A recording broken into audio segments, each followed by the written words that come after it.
So I went ahead and I made all of the mistakes I'm about to discuss in this video, just so you won't have to. My name is Khalil. I'm a portrait and wedding photographer based out of Abuja, Nigeria. And this is my 8th year as a professional photographer. Now, one of the biggest mistakes I made from day one was wanting to invest more in gear than in education. That is something that a lot of us photographers have, especially at the start. You're worried about what camera you're using or what lens you're using. Do you need a better computer, a more powerful light?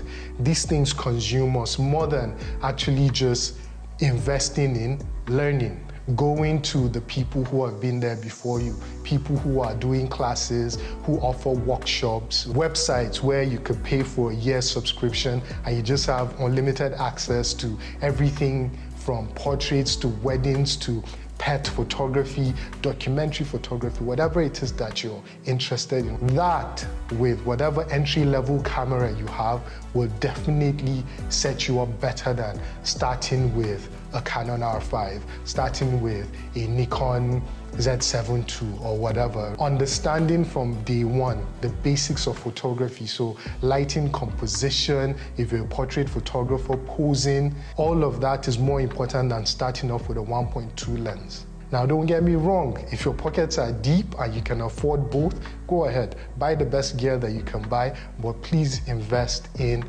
education. Gear changes every 6 months. So what are you going to do? Just keep investing in gear every 6 months without investing in what's up here? It's not the camera that sees, it's the eyes. Most importantly is what's behind the eyes. So invest in education first. So another mistake that a lot of new photographers make, and I made it a lot as well, is constantly comparing ourselves to other creatives. Theodore Roosevelt, yes, I'm about to quote an American president. Theodore Roosevelt said, "Comparison is the thief of joy," and it was absolutely spot on. It becomes difficult to be happy with your work when you're constantly trying to weigh it against what other people are doing. You tend not to find joy in it anymore, except when you think that it is better than the next person's own, and that's not a good place to create out of. You're constantly going to feel like, oh, I'm not matching up, because life isn't fair. Some people are just better than you. There will always be somebody that you do not measure up to. On the flip side, you might compare your work to other people and go, oh, mine is better than his, mine is better than hers. And even that isn't good for you either. It could lead to an inflated ego, it could lead to arrogance, it could be a retardant towards your success or towards your progression or whatever, because maybe you're not as hungry anymore because everybody around you is not as good as you. Either way, whether you compare yourself positively or negatively to other people, we need to reel it back a little, right? What other people create isn't really any of your business, if we're being honest, right? Let me give you an example. I opened up this space in November 2019, and I'm lucky. A lot of people tell me that my space is beautiful. But then within like 6 months of opening up the place, I saw other photographers open up their studios as well. And I allowed myself get caught up in comparing what I had to what they had. And oh, they got a flat instead of this open space that I have. So they can have a room for makeup artists, or one room is an office. And for a very brief period, I allowed myself go, oh, maybe I shouldn't have got this place. And luckily I was able to snap out of it, right? What I have, thank God, is great. It's beautiful. And if I had allowed myself get sucked into comparing, my space to what other people had, this joy that is on my face now wouldn't exist, right? So try to just close your eyes to what everybody's doing, create for yourself, create for the people who are paying you, and just face front. Mistake number 3 that I see a lot of new photographers make is not learning to use their gear properly. I mean, what do we do when we unbox a camera? First thing we do is throw out the manual, isn't it? We just want to get to the body itself and play around, and we're in a hurry to go and shoot. And yes, I get the excitement, but learn to use that tool as best as you can. Know the ins and outs, right? Know what each button does. Be able to use your camera in such a way that in a split second, without even thinking about it, you know what setting to change to make this happen, what combination of buttons to press to get that kind of shot. This tool that you have is as important to understand as you understand your phone, as you understand your car. Imagine having a car and not knowing where to change your engine oil or where to check your engine oil. That's obviously going to be a problem, right? If your car starts to overheat and you don't know where to pour water or coolant in, that's going to be a problem. So treat your gear as something that you need to know like the back of your hand. There are some situations that can happen where maybe you're supposed to photograph this very important person, this VIP. They're giving you 2 minutes to take their pictures. Not understanding your gear properly in those situations can become a problem because there's nerves already, right? You are overly excited, your adrenaline is pumping, and something as basic as just getting the right exposure, because you're jittery, you've forgotten what to do with your camera to get the results that you're looking for. Now, I know a lot of people don't want to sit down and read the leaflets, right, that come with their cameras, but on YouTube, there are manuals for every kind of camera out there. All you have to do is check how to use the Fuji X-T3 or whatever, and I'm sure you see a ton of videos of people telling you what each button does, what the best settings are, or at least what settings they think are best. All of these things are available to you. So spend as much time as you can learning about this new gear so that it becomes second nature to you. You can wield it as powerfully as possible.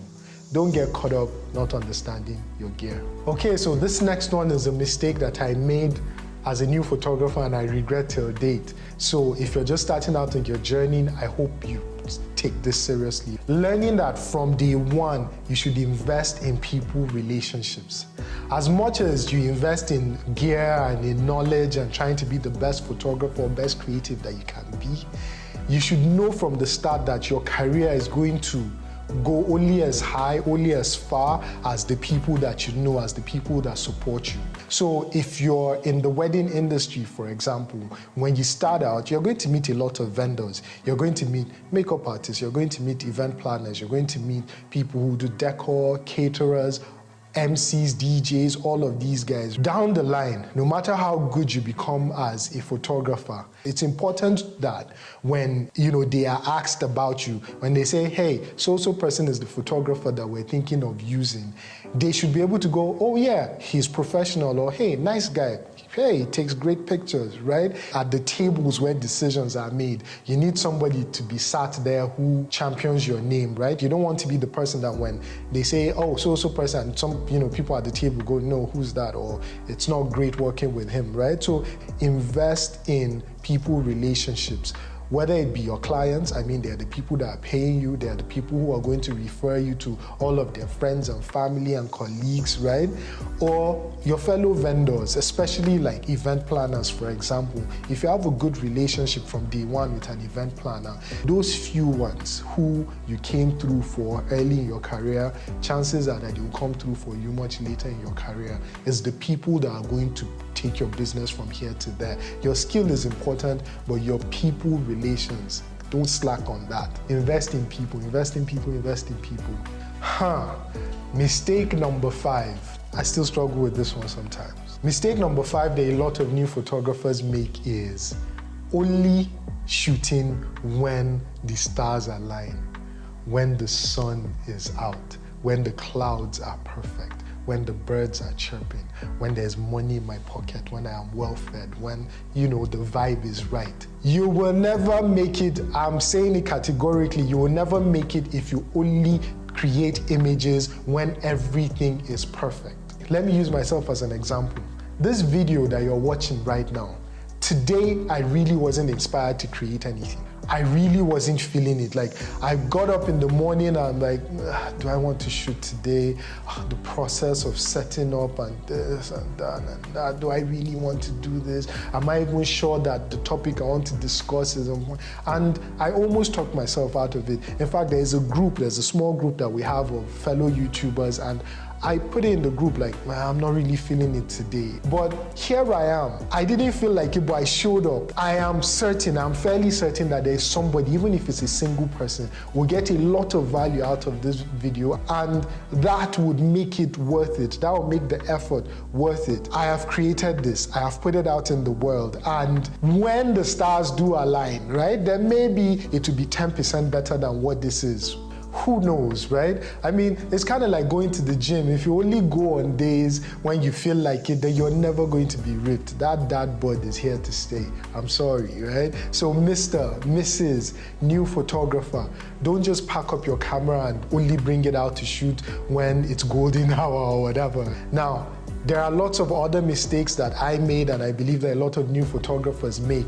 Leave a comment. Tell me if there's something I missed out or a big mistake that you made as well or I'm currently making. You know, and if you're a new portrait photographer and you're looking for tips that will help you to take great portraits, click on this video. Thank you for watching. Subscribe, like, and share. I'll catch you guys in the next one, inshallah. Peace.